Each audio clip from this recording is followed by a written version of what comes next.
doon.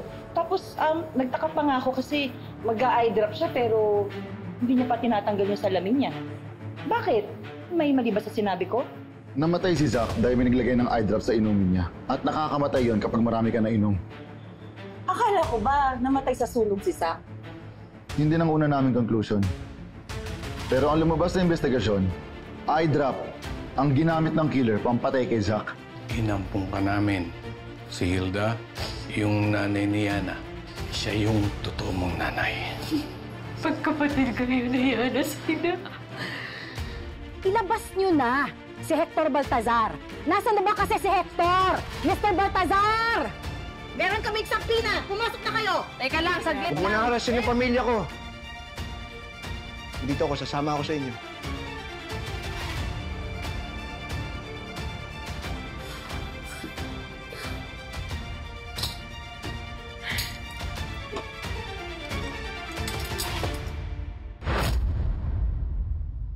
Hindi. Hindi papa mo gumawa niyan. Pinilit ka nito ni Left Eye? Nasabihin yan? Ha, yung mga kasinungalingan na yan? Ma'am, kahit isa lang tong mata ko, hindi ako ganyan trumabaho. Eh di bang iwan mo muna kami ng pamilya ko?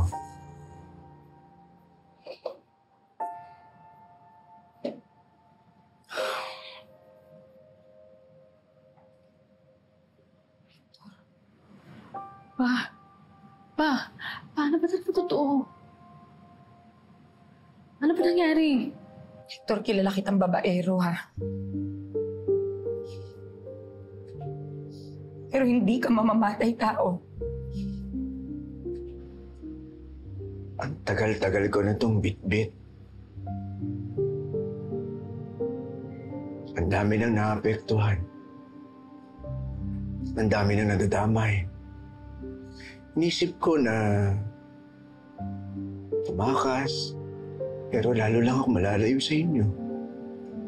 Pero kung makukulong ako, madadalaw niyo pa rin ako. But why would you kill Zach? Dahil galit na galit ako sa kanya. He was blackmailing me and Marga about sa naging affair niya kay Byron.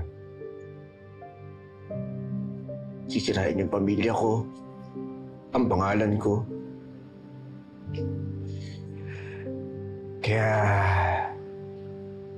ginawa ko ang tingin kong tama. Pinatay ko siya. Kaya na, ikaw na bahala kay Lim. Huwag mo siyang pamabayaan. Siguro, ito na yung karma ko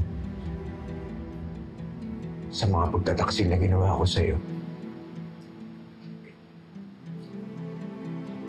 Pero Leona,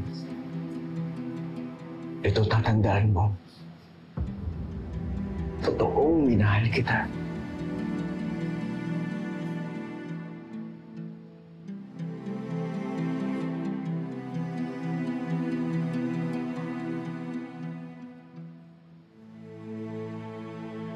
Nak, I'm sorry ha. Pati kayo magkakaibigan na damay sa mga nagawa ko. Sana dumating ang araw na mapatawad mo ako sa mga nagawa ko.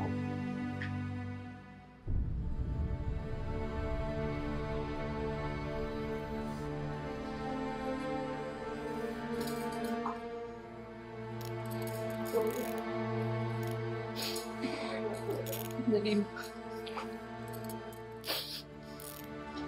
Inspector, akala mo sandali lang.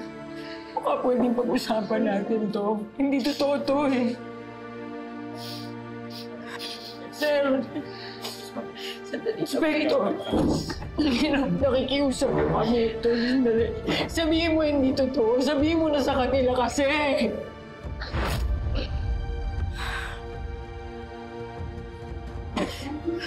Kanina ako.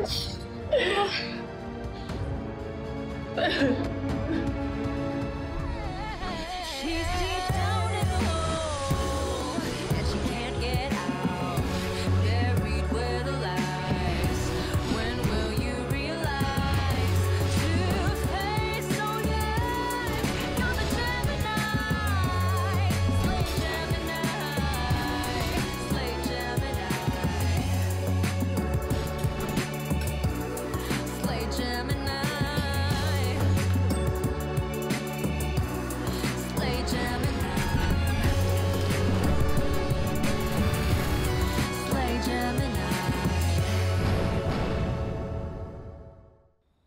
Huwag ka po.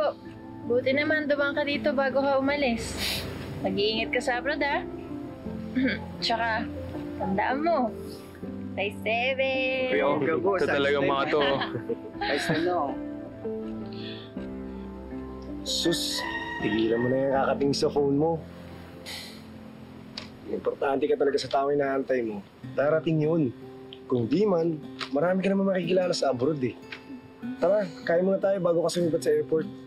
Sige, tara. Nako, kaso lang, parang iwan ko yata yung wallet ko, pare. Ayan eh, style mo Naman tayo. Halika na, tara na. Yan, gamitan na naman tayo ng style ikaw.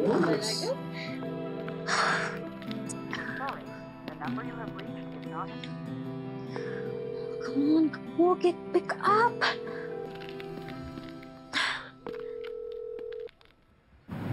Yana! Hoy! Ah! Nagya to! Okay ka na? Oh my gosh, are you safe? Sugatan ka. Okay lang yan. Umiyo ka, ikaw, may sugat ka ba?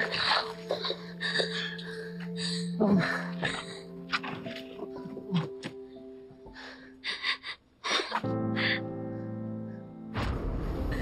Pagkapatid kayo na Yana, Sina.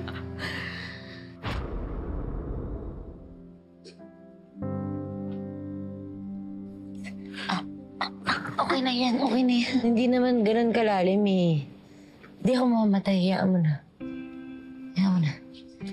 Thank you. Malinong kotse yun. Kita mo dire-diretso, di ba? Loko yung driver na yun. Lalo, sorry ah. No, Sugar. I should be the one saying sorry. Nagalit ako sa'yo nung nawala si Daddy when in reality, wala ka naman talagang kasalanan. Siguro naghanap lang ako ng mapagbubuntangan ng galit. I guess I just can't accept the fact na wala na si Daddy. He may not be perfect, but he's still my dad. Pinatay ni Charlie. Pinatay ni Charlie nanay mo. Kung alam mo lang, Yana, ano kung may pamilya ka pa? Yung higit pa sa kaibigan yung tingin sa'yo. Parang kapatid, gano'n. O, ewan ko, basta. Parang pamilya. Tatanggapin mo ba? Oh my God. Oh my God, Sugar. Sige po. Oh my God. Sugar, oh my gosh. You have to come with me, okay? We have to go. Uy! We have...